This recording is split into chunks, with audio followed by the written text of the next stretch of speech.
એક પણ સમાજ મને બતાવો કે જેને બંધારણમાં એવો નિયમ બનાવ્યો હોય કે આપણા સમાજનો કોઈ પણ પુરુષ કે મહિલા વ્યસન કરતા ઝડપાશે તો માત્ર એને દંડ નહીં કરીએ, પણ એ વિસ્તારમાં એ જ્યાં રહેતો હશે એ હદમાં આવતા પોલીસ સ્ટેશનની તાળાબંધી કરીશું. અમે એ પોલીસ સ્ટેશનમાં અમે જઈને હલ્લાબોલ કરીશું.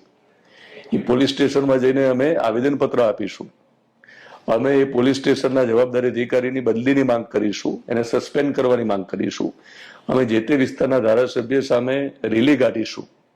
અમે સત્તામાં બેઠેલા કોઈ પણ પક્ષના લોકો હોય એ લોકો સામે અમે આંદોલન કરીશું અને આ બધા લોકોને અમે જવાબદાર ઠેરવીશું.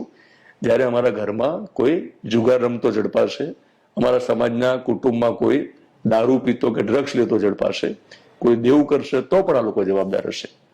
કોઈ પણ બંધારણમાં નહીં હોય. કોઈ પણ બંધારણ, કોઈ પણ સમાજનું બંધારણ તમે ઉઠાવીને જોઈ લો, એ બંધારણમાં આ પ્રકારની જોગવાઈ કરવામાં નહીં આવે.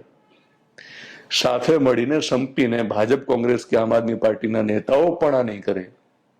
એમને ખ્યાલ છે કે રેલો અમારા પગ સુધી આવશે, બુટલેગરો નારાજ થશે, સરકારમાં બેઠેલા એમના જે મોટા નેતાઓ છે એ નારાજ થશે, ભવિષ્યમાં ચૂંટણીમાં ટિકિટ લેવી હશે તો અઘરું પડશે.